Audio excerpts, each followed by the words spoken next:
നമ്മൾ മനസ്സിലാക്കേണ്ടത്, ഒരു രാജ്യം അതിൻ്റെ അജണ്ട, ആ രാജ്യത്തിൻ്റെ പ്രൊപ്പഗാൻഡ അത് മുന്നോട്ട് വെച്ചിട്ട് ഒരു ഡീലിലേക്ക് എത്തിച്ചേരണം, അല്ലെങ്കിൽ ചർച്ച നടത്താം, സമാധാനത്തിൻ്റെ വഴിയെ ചർച്ച നടത്താം, നമുക്ക് സംസാരിക്കാം, കോംപ്രമൈസ് ടോക്ക് എന്ന് പറഞ്ഞ് വിളിച്ചു ചേർക്കുമ്പോൾ അവിടെ ഇസ്രയേലിൻ്റെ മാറിയ പോളിസി അക്സെപ്റ്റ് ചെയ്യാനല്ല ഫലസ്തീൻ ജനതയോ ഹമാസോ കാത്തിരിക്കുന്നത്. ഹമാസിനെ ഭീകരവാദികളെന്ന് ചാപ്പകുത്തി അതിലൊന്നും ഹമാസിന് തെല്ലും ഭയമില്ല.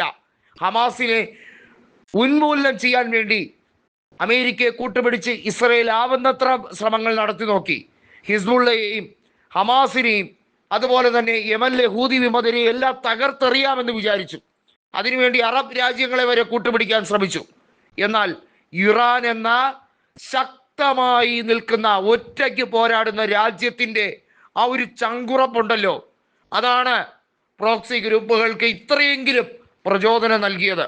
ഇറാൻ നേരിട്ട കളത്തിൽ ഇതുവരെയും ഇറങ്ങിയിട്ടില്ല. ഇസ്രയേലിന് ഒരു ചെറിയ ആക്രമണത്തിൽ നിന്ന് തന്നെ കുറെ പാഠങ്ങൾ പഠിച്ചിട്ടുണ്ട്. ഇസ്രയേലിന്റെ പ്രധാനമന്ത്രിയായ ബെഞ്ചമിൻ നെതന്യാഹു കാര്യങ്ങൾ മനസ്സിലാക്കുമ്പോൾ ഇറാൻ അത്ര എളുപ്പത്തിലൊന്നും കീഴടങ്ങാൻ പോകുന്ന രാജ്യമല്ല എന്നും ഇറാന്റെ ഫോറിൻ പോളിസി എന്താണ് എന്ന് മനസ്സിലാക്കാൻ തന്നെ കുറഞ്ഞത് 1 വർഷം എടുക്കും എന്നും മനസ്സിലാക്കിയിരിക്കുകയാണ്. കാരണം ഇറാൻ ചെറിയ മീനല്ല. ഇറാന്റെ സഖ്യകക്ഷികൾ വളരെ വലുതാണ്, ശക്തരാണ്. അതുകൊണ്ട് തന്നെ അമേരിക്കയുടെ കാവൽ നായികയായി അല്ലെങ്കിൽ അമേരിക്കയുടെ പോളിസികളെ ഫോളോ ചെയ്യുന്ന ഇസ്രയേല് മുട്ടുവിറയ്ക്കുന്നത് പോലെ ഇറാൻ അങ്ങ് മുട്ടുവിറക്കില്ല. ഇറാന്റെ നയങ്ങൾ വളരെ സ്പഷ്ടമാണ്, വ്യക്തമാണ്. ഇറാന്റെ മുമ്പിൽ പല വഴികളുണ്ട്.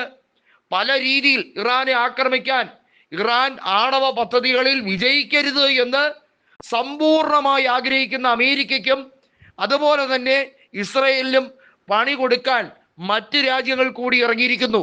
എന്താണ് കുഴപ്പം? ഇറാൻ ആയുധ നിർമ്മാണത്തിലേക്ക് കടന്നാൽ, ലോക സമാധാനം തകരുമെന്ന് ആരെങ്കിലും പ്രഖ്യാപിച്ച് ഇറാനെതിരെ ഇനി യുദ്ധമുഖത്തേക്ക് വന്നാൽ അവിടെ പപ്പടം പൊടിയുന്നത് പോലെ പൊടിക്കാൻ റഷ്യ എന്ന ഒരൊറ്റ രാജ്യം മതി കട്ടയ്ക്ക് കൂടെ നിൽപ്പുണ്ട്. റഷ്യയുടെ കൂടെ നിൽക്കുന്ന രാജ്യങ്ങൾ അവർക്കറിയാം ഏതൊക്കെ രീതിയിൽ ഇസ്രയേലിനെ നിലയ്ക്ക് നിർത്തണമെന്ന്. അതുകൊണ്ട് ഇറാനെ തൊട്ട് ഈ വിഷയത്തിൽ വഷളാക്കി കളയാം എന്ന് വിചാരിച്ചാൽ അത് നടക്കില്ല. ഫലസ്തീൻ ജനതയോട് എക്കാലത്തും ഐക്യദാർഢ്യവും അവരോട് എമ്പതിയും കാണിച്ചിട്ടുള്ള രാജ്യം തന്നെയാണ് ഇറാനും അവിടുത്തെ ഭരണാധികാരിയായിട്ടുള്ള ആയത്തുള്ള അലി ഖമനേയും. ഇറാന്റെ തകർച്ച ആഗ്രഹിക്കുന്ന രാജ്യങ്ങൾ ഒന്ന് മാത്രം ഓർക്കുക, നിങ്ങൾ തകർച്ച ആഗ്രഹിക്കുന്ന, നിങ്ങൾ എടുക്കുന്ന മലീനസമായ തീരുമാനങ്ങൾ ഒന്നും തന്നെ ഇംപ്ലിമെന്റ് ചെയ്യപ്പെടാൻ പോകുന്നില്ല.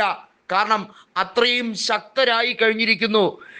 ഏഷ്യയിൽ ഇറാന്റെ സ്ഥാനം എന്നുള്ളത് ബോധ്യമാക്കി കൊടുക്കലായിരുന്നു ഇറാൻ ഇത്രയും നാളും ചെയ്തുകൊണ്ടിരുന്നത്. മെല്ലെ മെല്ലെ മാത്രമേ ഇറാൻ പല കാര്യങ്ങളിലും ദീർഘവീക്ഷണത്തോടെ വസ്തുതാപരമായി മനസ്സിലാക്കിയിട്ട് ഒരു തീരുമാനം അറിയിക്കുകയുള്ളൂ. പക്ഷെ ആ തീരുമാനം അച്ചട്ടായിരിക്കും, അത് അന്തിമമായിരിക്കും.